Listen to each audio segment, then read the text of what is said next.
네, 감사합니다. 오늘 대림절 네 번째 주일을 맞이하여서 그 마리아라고 하는 제목으로 하나님의 말씀을 선포하겠습니다. 영국 사람들에게 가장 아름다운 영어 5개를 설문조사를 했습니다. 5위가 무엇이냐면 eternity, 영원이라고 하는 단어였습니다. 4위가 love, 사랑이었고 3위가 smile, 미소였습니다. 2등이 위가 패션, 열정이었고 1등이 뭔지 아십니까? 마더였습니다. 어머니였습니다. 이 세상에서 가장 아름다운 말은 어머니입니다. 자식을 낳아 기르는 어머니의 모정은 모든 사랑 가운데 가장 위대합니다. 무조건적이고 희생적이며 아무 대가를 바라지 않습니다. 그래서 혹자는 하나님께서 모든 곳에 계실 수 없기 때문에 어머니를 만드셨다라고 이야기까지 했습니다. 위대한 사람들 배후에는 위대한 어머니가 있습니다. 율곡 이 선생님의 어머니 신사임당이 있었습니다. 자신은 떡을 썰면서도 조선 최고의 명필로 만든 한석봉 어머니의 어머니도 있습니다. 그리고 백범 김구 선생님의 어머니 광낙원 여사도 있습니다. 우리 주위에 살펴보면 참 훌륭한 어머니들이 참 많습니다. 하지만 이 세상에서 가장 위대한 어머니는 마리아입니다. 먼저 본문의 배경입니다. 예수님이 탄생하시기 전 시대 상황은 정치적으로는 무법천지였고 경제적으로는 온 백성이 빈곤에 빠지고 일부 부유층만 빈익빈 부익빈으로 잘 먹고 잘 사는 그런 상황이 되었습니다. 종교적으로는 타락하여 이미 종교의 기능을 상실해버렸습니다. 자, 그런 때 하나님께서 천사 가브리엘을 갈릴리 나사렛 동네로 보내셨습니다. 갈릴리 나사렛이 어떤 곳입니까? 이스라엘의 최북단 변경 지역입니다. 그리고 교통의 요충지였기 때문에 여러 가지 부패와 타락, 특히 성적인 타락이 만연한 곳이 바로 이곳이었습니다. 그래서 사람들이 갈릴리 나사렛 그러면은 그러고 그런 곳이지라고 생각들을 합니다. 이런 지역적인 약점을 가지고 있는 나사렛에 천사 가브리엘을 보내셔서 하나님께서 구원 사역을 시작하셨습니다. 자, 여기까지가 본문의 지리적 배경입니다. 첫 번째, 마리아에게 은혜를 선포합니다. 본문 28절 말씀입니다. 그에게 들어가 이르되 은혜를 받은 자여 평안할지어다. 30절에도 천사가 이르되 마리아여 무서워하지 말라 내가 하나님께 은혜를 입었느니라 라고 했습니다. 은혜라고 하는 말은 헬라말로 카리스라고 하는 말을 씁니다. 하나님께서 사람들에게 좋은 것을 선물한다 그런 뜻입니다. 선물이라고 하는 것은 내가 원한다고 받을 수 있는 것이 아닙니다. 그렇다고 내가 원하지 않는다고 해서 받지 않을 수 있는 것도 아닙니다. 조건 없이 베풀어주는 사랑이 하나님의 은혜 선물입니다. 사도 바울은 고린도전서 15장 10절에서 나의 나된 것은 하나님의 은혜다라고 했습니다. 존 깔뱅은 나의 믿는 것도 하나님의 은혜다라고 했습니다. 그렇습니다. 사실 마리아는 메시아의 어머니가 되는 것을 원해본 적이 없습니다. 이것을 위하여 소원을 품은 적도 없었고 이를 위하여 기도해 본 적도 없었습니다. 하나님께서 일방적으로 그를 택하셔서 예수님의 어머니가 되게 하셨습니다. 우리가 예수님을 믿게 된 것도 위와 비슷하지 않습니까? 여러분들이 원하셔서 믿은 분 얼마나 있습니까? 예수님을 믿기 전에는 교회를 핍박하고 조롱하고 믿는 사람들을 박해하기까지 했지 않겠습니까? 그러나 하나님께서 일방적으로 택하심으로 하나님의 백성으로 살게 하셨습니다. 이것이 하나님의 은혜입니다. 그런데 왜 하필이면 마리아일까요? 이스라엘의 가장 큰 도시 예루살렘에는 성전도 있고 궁궐도 있고 좋은 학교도 있습니다. 그러니까 좋은 가문에 좋은 처녀들도 얼마든지 있지 않겠습니까? 하지만 나사렛에 마리아를 택하신 것은 전적인 하나님의 은혜였습니다. 자, 그러면은 구체적으로 마리아가 받은 은혜는 어떤 은혜입니까? 첫째는 임마누엘의 은혜였습니다. 28절 하반절입니다. 주께서 너와 함께 하시도다. 임마누엘이라고 하는 뜻은 하나님께서 우리와 함께 계신다라고 하는 뜻입니다. 마리아가 이 인사를 들었을 때 그는 깜짝 놀랐습니다. 우리에게는 너무나 익숙한 그리고 당연한 인사말로 들릴지 모르겠습니다만은 이 말씀은 하찮은 말씀이 아니었습니다. 하나님께서 당신과 함께 하실 것입니다 라고 하는 기본이 아니었습니다. 주께서 당신과 함께 계세서면 하는 바람이 아니었습니다. 하나님께서 당신과 함께 하고 있습니다 라고 하는 선포였습니다. 이 말씀은 구약의 배경 속에서 이해될 수 있는 인사말입니다. 아브라함과 이삭과 야곱이라는 민족에 기원해 주신 약속입니다. 창세기 28장 15절에 보시면은 내가 너와 함께 있어 내가 어디로 가든지 너를 지키며 너를 이끌어 이 땅으로 돌아오게 할지라 내가 내게 허락한 것을 다 이루기까지 너를 떠나지 아니하리라 하신지라. 창세기에 기록된 족장의 역사는 내가 너와 함께 하리라고 하는 하나님의 약속의 실현이었습니다. 이 약속이 아브라함을 아브라함 되게 하셨습니다. 야곱을 이스라엘로 이름을 바꾸게 하셨습니다. 요셉을 사브낫 바니아라고 바꾸게 하셨습니다. 내가 너와 함께 하리라고 하는 하나님의 약속 때문이었습니다. 출애굽기의 역사도 마찬가지입니다. 출애굽기 3장 10절에서 12절에 보시면은 이제 내가 너를 바로에게 보내어 너에게 내 백성 이스라엘 자손을 애굽에서 인도하여 내게 하리라. 하나님이 이르시되 내가 반드시 너와 함께 있으리라. 수백만의 이스라엘 백성을 이끌어내려는 모세에게 주어진 하나님의 약속도 내가 반드시 너와 함께 있으리라고 하는 약속 때문에 이 사역이 가능했습니다. 모세가 죽고 난 다음 여호수아를 택하였어도 하나님은 같은 말씀을 하십니다. 여호수아 1장 5절입니다. 내 평생에 너를 능히 대적할 자가 없으리니 내가 모세와 함께 있었던 것 같이 너와 함께 있을 것입니다. 모세에게 하셨던 그 약속대로 여호수아에게도 주신 동일한 말씀이 내가 너와 함께 있을 것이다라고 하는 약속이었습니다. 사사기에도 동일합니다. 사사기 6장 12절을 큰 용사여 여호와께서 너와 함께 계시도다. 이 약속의 말씀은 구약 성경에 택함받은 하나님의 지도자들에게 주셨던 동일한 약속이었습니다. 자, 그러므로 이 약속이 선포되었을 때에 마리아가 당황하지 않을 수 없었습니다. 이것은 하나님께서 특별한 임무 때문에 마리아를 선택했다고 하는 뜻이기도 하기 때문에 그렇습니다.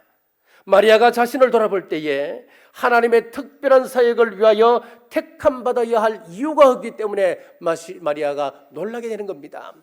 그래서 29절입니다. 처녀가 그 말을 듣고 놀라 이런 인사가 어찌민가 생각하며 도대체 하나님께서 무엇 때문에 나를 선택해야 하시는지 마리아는 이해할 수가 없었습니다. 마리아가 받은 두 번째 은혜는 구원자를 낳는 은혜였습니다. 31절 말씀입니다. 보라 내가 잉태하여 아들을 낳으리니 그 이름을 예수라 하라. 처녀가 구원자를 낳는다는 것입니다. 자, 학자들의 말에 의하면 당시 마리아의 나이는 12살에서 15살 정도 되었을 것이다 라고 이야기를 합니다. 어느 날 이웃집에 사는 여동생이 배가 불러오는 겁니다. 그런데 들어보니까 성령께서 잉태하셨다는 겁니다. 그 말을 누가 믿겠습니까? 더군다나 마리아는 정원한 사람입니다. 대상자인 요셉이 그 뱃속의 아이는 나는 모르는 아이요 이야기한다면 당시 법으로 돌에 맞아 죽어야 할 사람입니다. 요즘처럼 성이 자유화되고 성이 개방된 시대에도 여동생이 임신했다 하면 받아들이기 참 힘든 시대인데 2000년 전에 이러한 상황이 벌어졌다. 여러분, 이 상황이 어떤 상황이겠습니까? 그렇습니다. 때로 큰 은혜는 이렇게 큰 고통을 수반합니다. 더욱 귀한 말씀이기 때문에 어떤 때는 아프게도 옵니다. 어떤 때는 손해로도 옵니다. 그 손해를 감내할 때 전능하신 주님께서는 이 땅에 하나님의 뜻을 이루어 가십니다. 오늘도 고통 중에 아파하시는 분이 계십니까? 절망하시는 분이 계십니까? 고통 가운데 나만 왜 이런 고통 속에 들어와 있어야 하는가 안타까워 울부짖는 분이 계십니까? 고통 앞에서 원인을 살펴보아 말씀 앞에서 잘못된 부분이 보인다면 당연히 우리가 회개하며 나가야지요. 그런데 잘못이 없는데도 고통이 여전히 우리에게 다가온다면 하나님께서 분명히 큰 계획을 가지고 계신다 믿으시기 바랍니다. 지난주에 미얀마를 다녀왔습니다. 갔을 때 길 옆에 교통사고가 나 있어요. 그래서 자세히 보니까 사고자가 이 다리가 꺾여서 허리에 붙어 있습니다. 지금 힘든다 하지만은 목숨이 붙어 있어서 호흡할 수 있다고 하는 것, 그것이 하나님의 은혜입니다. 건강이 좋지 않다 이야기하지만 그래도 이 자리까지 억지로라도 나와서 예배 자리에 앉아 있다고 하는 것, 그것이 하나님의 은혜입니다. 외롭다 하지만 교회에 오면 따뜻하게 맞아주는 성도들이 있는 것, 그것이 하나님의 은혜입니다. 생활 폐수가 흘러서 냄새나는 하천 위에 대나무로 물 위에 박아서 기둥을 만들고 얼기설기 물건을 엮어서 그 위에 판자를 얹고 그 위에서 한 가족이 사는데 한 3평 정도가 됩니다. 제 같으면 그 위에 폐수 냄새 나는 생활 오염이 되어 있는 그 강 위에 집터가 없어서 거기에 무허가로 쭉 지어 있는데 참 어마어마하더라고요. 거기에 누군가가 한국 교회 어느 교회인지는 모르겠습니다만은 곳곳에 펌프리즈를 할 수 있는 물을 또 이게 박아놨더라고요. 참 여러분 너무 귀한 사역을 하고 있더라고요. 자, 그 말씀을 보면서 우리가 월세를 산다 하더라도 이것 생각하면 감사할 수 있는 겁니다. 미얀마 1인당 GNP가 1,600불입니다. 우리나라 1인당 GNP가 얼마인 줄 아세요? 2019년 기준으로 올해 보면 3만 1,000불을 조금 넘었습니다. 굉장합니다. 그런데 우리가 3만 불을 훌쩍 넘는데 미얀마는 겨우 1,600불입니다. 우리하고는 비교가 안 되지요. 그런데 세계에서 도네이션, 기부를 가장 많이 하는 나라가 어느 나라인 줄 아십니까? 깜짝 놀랐습니다. 이 미얀마였습니다, 여러분. 그들은 비록 하나님을 믿는 것은 아니지만은 모든 것이 자신들이 믿는 신의 은혜로 우리가 살아간다, 그것 생각하면서 불평하지 않고 살아가는 겁니다. 사랑하는 여러분, 마리아에게 임마누엘 하셨던 하나님이 지금 우리와 함께 계십니다. 우리 가운데 오셨습니다. 힘들고 어려운 시기에 이 한 가지 사실을 꼭 붙들으시고 모든 것을 하나님의 은혜로 알고 감사하는 우리 모두 되시길 주님의 이름으로 축복합니다. 두 번째, 마리아에게 평안을 선포하셨습니다. 28절 말씀입니다. 그에게 들어가 이르되 은혜를 받은 자여 평안할지어다. 이 평안은 오직 하나님만이 줄 수 있는 평안입니다. 죄와 죽음으로부터 평안이기 때문에 인생의 어떤 밤을 만나도 하나님 주시는 이 평안을 누릴 수만 있다면 이 땅에서 누리지 못할 곳이 없습니다. 감옥에 갇혔어도 이 평안 누릴 수 있습니다. 병상에 누워있을 수도 우리는 이 평안을 누릴 수 있습니다. 어렵고 힘든 환경 속에서도 누릴 수가 있습니다. 하나님께서 아브라함을 찾아가셔서 네가 나를 정말 사랑하느냐? 정말 나를 사랑한다면 표징을 보여다오. 네가 100세 때 낳은 아들 이삭을 잡아서 번제로 바쳐라. 자, 하나님께서 3일의 여유를 주시는 겁니다. 생각할 시간을 주시는 겁니다. 아이를 데리고 3일길을 걸어가서 번제를 드리기 위해서 가는데 3일 동안 걸어가면서 그가 흔들리지 않을 수 있었던 이유가 무엇이겠습니까? 하나님께서 아브라함에게 평안을 주시기 때문에 그렇습니다. 그 아들 이삭을 보십시오. 아버지가 시키는 대로 그냥 순종하며 나무 위에 올라가는 겁니다. 나무를 사오던 그 불 붙일 나무 장작 위로 올라가는 겁니다. 어떻게 그럴 수 있었겠습니까? 하나님께서 이삭에게도 평안을 주셨기 때문에 그렇습니다. 한나가 아기를 낳았습니다. 아기가 젖될 무렵 그 아기를 제사장에게 맡기는데 제사장이 보통 사람이 아니었잖아요. 이미 영안이 어두워져서 하나님의 음성을 들을 수 없는 영이 죽은 사람 제사장이었습니다. 그 아들들은 더 심한 사람들 아닙니까? 소문난 불량배들이었습니다. 어떻게 그 제사장 집에 이 갓난 아기, 겨우 젖을 떼고 아장아장 걸어가는 그 아기를 맡길 수가 있겠습니까? 하나님께서 한나에게 평안을 주셨기 때문에 그렇습니다. 이렇게 평안이 중요하기 때문에 사도 바울은 그의 서신 서두에서 늘 평안을 기원했습니다. 고린도후서 1장 2절입니다. 하나님 우리 아버지와 주 예수 그리스도로부터 은혜와 평강이 있기를 원하노라. 갈라디아 1장 3절 우리 하나님 아버지와 주 예수 그리스도로부터 은혜와 평강이 있기를 원하노라. 에베소 1장 2절 하나님 우리 아버지와 주 예수 그리스도로부터 은혜와 평강이 너희에게 있을지어다. 빌립보서 1장 2절 하나님 우리 아버지와 주 예수 그리스도로부터 은혜와 평강이 너희에게 있을지어다. 평안이 중요하기 때문에 사도 바울은 그의 편지 서두에는 항상 평안을 빌었습니다. 우리 예수님께서도 요한복음 16장 33절에서 이것을 너희에게 이르면 너희로 내 안에서 평안을 누리게 하려 함이라. 세상에서는 너희가 환난을 당하나 담대하라. 내가 세상을 이겼노라. 이 평안은 세상이 주는 평안이 아닙니다. 세상이 알 수도 없는 평안이었습니다. 환경을 초월하고 한계를 뛰어넘습니다. 큰 환난마저 이기게 하십니다. 자, 이렇게 평안이 중요한데, 그럼 이 평안은 우리가 언제 어디서 누릴 수 있겠습니까? 어떤 때 누릴 수 있겠습니까? 28절입니다. 은혜를 받은 자여 평안할지어다. 주께서 너와 함께 하시도다. 평안은 하나님께서 주실 때 가능하다는 겁니다. 하나님이 함께 하시는 마음에 평안이 임할 수 있습니다. 스데반을 보십시오.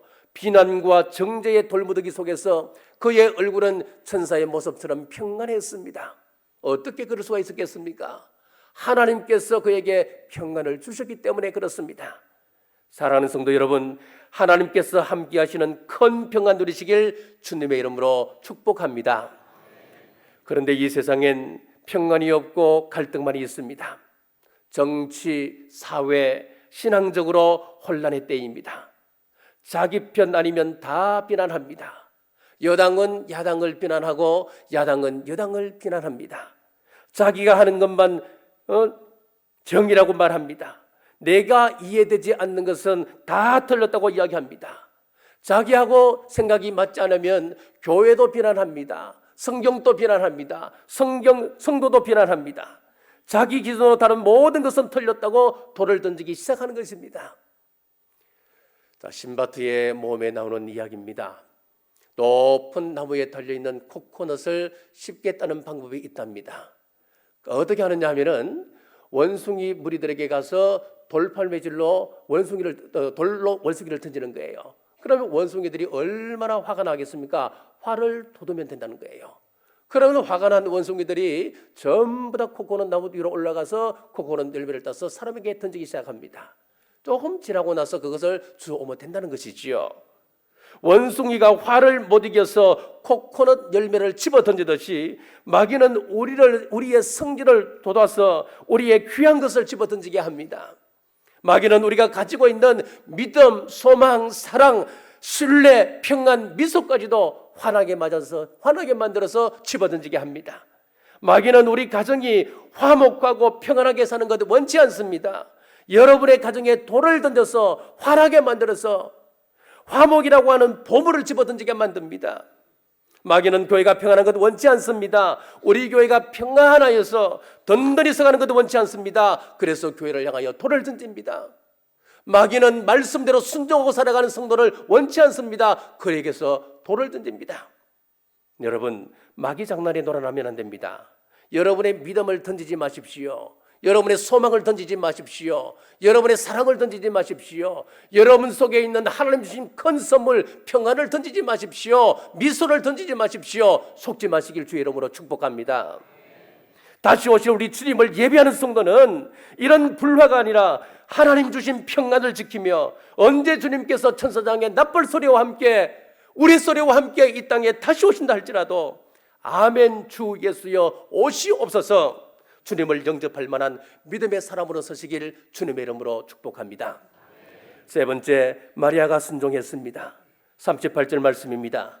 마리아가 이르되 주의 여정이 오니 말씀대로 내게 이루어지이다 하며. 자, 믿음은 순종으로 완성이 되어집니다.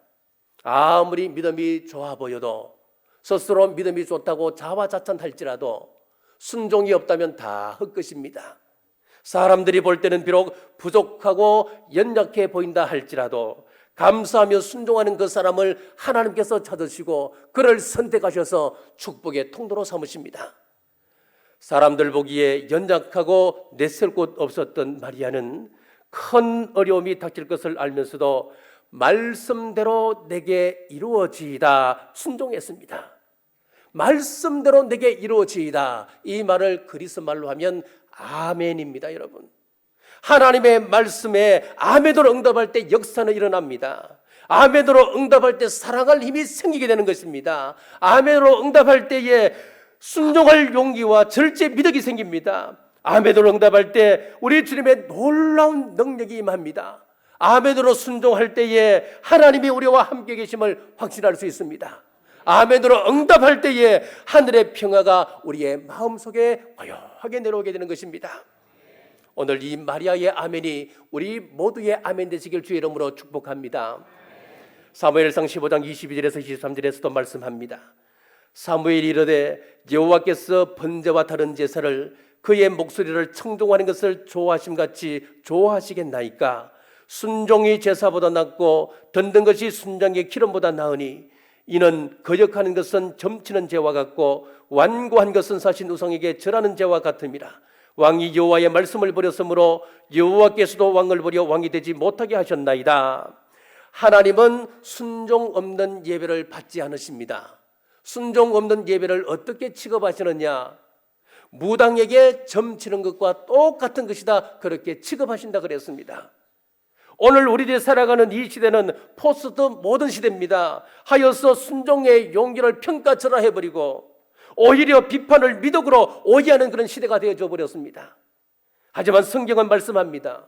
히브리서 5장 8절에 우리 주님을 이렇게 묘사하고 있습니다.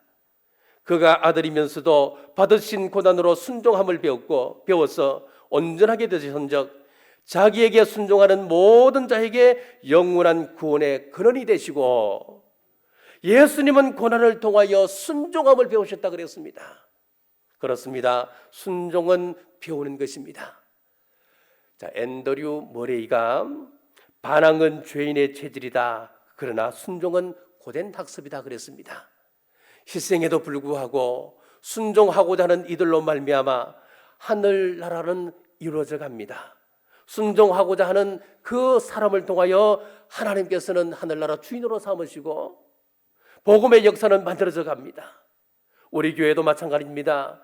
내가 이 일을 감당함으로 욕을 먹고 비난을 받고 문매를 만든다 할지라도 이것이 주님의 몸된 교회를 살리는 일이라면, 교회를 보호하는 일이라면, 하나님의 마음을 기쁘시게 하는 일이라면 내가 그것을 감당하겠습니다. 이런 믿음의 사람, 순종의 사람이 나와야 합니다. 사랑하는 여러분, 억울한 소리를 듣고 손해를 보더라도 예수님이 고난을 통해 순종을 배우셨던 것처럼 고난을 듣고 순종하는 우리 모두 되시길 주님의 이름으로 축복합니다. 가난한 벽돌공의 아들로 태어나서 미국의 백화점 왕이 되었던 존 워너메이커라고 하는 사람이 있습니다. 그가 대통령으로부터 최신부 장관직을 제안받았습니다. 그때 그가 한 가지 조건을 걸었습니다.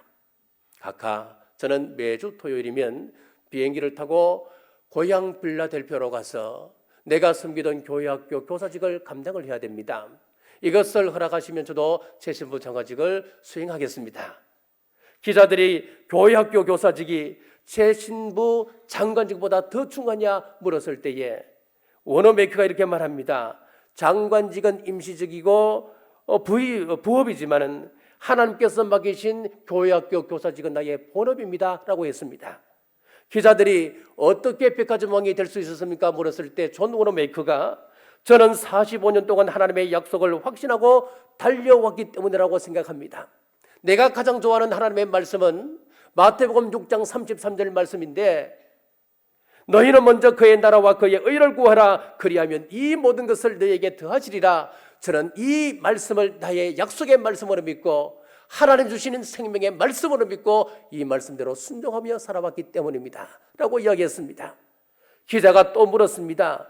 당신 생애에 가장 소중하게 생각되어지는 것이 무엇입니까? 물었을 때 그는 조그마한 손때 묻은 성경책을 보이며 내가 11살 때 $2 75센트를 주고 샀던 이 작은 성경책입니다.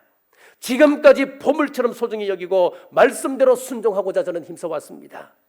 그런 백화점 안에 기도실을 만들어 놓고 말씀을 읽고 기도하며 말씀대로 순종하고자 했습니다. 말씀이 그를 백화점 왕으로 최신부 장군으로 인도했습니다. 오늘날 세계에서 노벨상을 가장 많이 받은 민족이 유대 민족입니다. 노벨상의 3분의 1을 차지했습니다. 한국인 최초 맹인 박사가 있습니다. 그는 미국에 가서 미국 장애인협회 회장까지 역임했던 대단한 인물입니다. 바로 강영우 박사님입니다.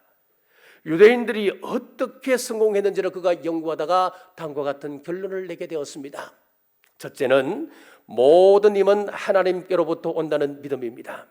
그렇기 때문에 유대인들은 하나님께서 하시는 일은 무조건 옳다고 믿고 거기에 대해서 의문을 제기하지 않았습니다. 두 번째, 유대인들은 하나님의 명령에 순종하면 복을 받고 불순종하면 벌을 받는다라고 믿었습니다. 이 두 가지를 지키고 나가니까 하나님이 유대인을 세계 가운데 우뚝 세우셨다, 그렇게 결론을 내렸습니다. 올 2019년 미국 US 뉴스가 발표한 세계 10대 강대국이 있습니다. 이 세계 10대 강대국이라고 하는 것은 우리가 흔히 아는 GDP나 GNP가 아니에요. 우리 국방력이 얼마고, 그리고 우리나라가 유엔에 얼마만큼 기여하고 있는지, 그리고 대통령의 그런 차질이라든지 국민들이 가지고 있는 국민성이라든지 이런 여러 가지 것을 종합해서 세계 10대 강대국을 발표를 했습니다. 8위가 어딘 줄 아십니까? 이스라엘이었고 10위가 우리 대한민국이었습니다. 여러분, 대단한 결과죠. 우리가 어떻게 세계 10대 강대국에 들어갈 수가 있겠습니까? 그런데 더 놀라운 것은 8위에 이스라엘이 있는 거예요. 아시다시피 이스라엘의 그 땅 넓이가 우리나라 강원도와 경기도를 합한 수준밖에 안 됩니다. 인구를 보면은 세계에 흩어져 있는 디아스포라까지 다 합쳐도 15만 명밖에 1,500만밖에 되지 않습니다. 우리 서울 인구가 1,000만이잖아요. 서울보다 조금 더 많은 인구를 가지고 있는 것이 이스라엘입니다. 그것도 전 세계에 흩어져 있는 모든 유인들을 합해서 말이지요. 이스라엘 안에 살고 있는 유대 민족이 얼마나 되느냐? 500만밖에 되지 않습니다. 그런데 세계 10대 강대국 가운데 8위를 차지했습니다. 놀라운 일입니다. 그렇습니다. 우리가 순종하지 아니하면 하나님께서는 축복해 주실 수가 없습니다. 디트리히트 본회프는 신앙은 하나님의 명령에 순종하는 바로 그것이라고 정의를 내렸고, 맥도날드는 순종이야말로 모든 문을 여는 열쇠라 그랬습니다. 앤드류 머레이는 믿음은 순종이다, 예수님에 대한 믿음은 그분에 의한 다스림을 받고 영향을 받으며 통제되기 위해 그분에게 전적으로 순종하는 것이다 말했습니다. 사랑하는 여러분, 순종함으로 유대인이 지금의 유대인 된 것처럼, 순종함으로 존 워너 메이커가 백화점 왕이 되었던 것처럼, 순종함으로 마리아가 예수님의 어머니가 되는 영광을 누렸던 것처럼 우리 모든 말씀에 순종하셔서 성경에 기록된 약속을 받아 누리시길 주의 이름으로 축복합니다. 대림절 넷째 주일 마리아처럼 하나님의 은혜를 받아 평안을 누리시고 구름 타고 다시 오시리라. 여러분, 우리의 이성으로 생각하면 이것은 이해할 수 없는 말씀입니다. 비과학적이요, 비합리적이요, 비논리적이요, 비이성적인 말씀이지만은 순종함으로 이 말씀을 받으심으로 하나님의 구속 사역에 동참하는 우리 남부교회 모든 성도들 되시길 주님의 이름으로 축복합니다.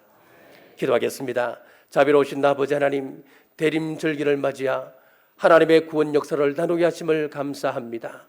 하나님의 은혜를 사모합니다. 하나님의 평안을 누리길 원합니다. 순종하길 원합니다. 마리아처럼 절대 순종하는 저희들이 되어서 마지막 때 악한 마귀의 괴계에서 승리케 하옵소서. 평안을 깨뜨리는 마귀 장난에 넘어가 우리의 소중한 것을 집어던지는 어리석은 백성 되지 않도록 지켜 주옵소서. 다시 오실 예수님 이름으로 간절히 기도드리옵나이다. 아멘.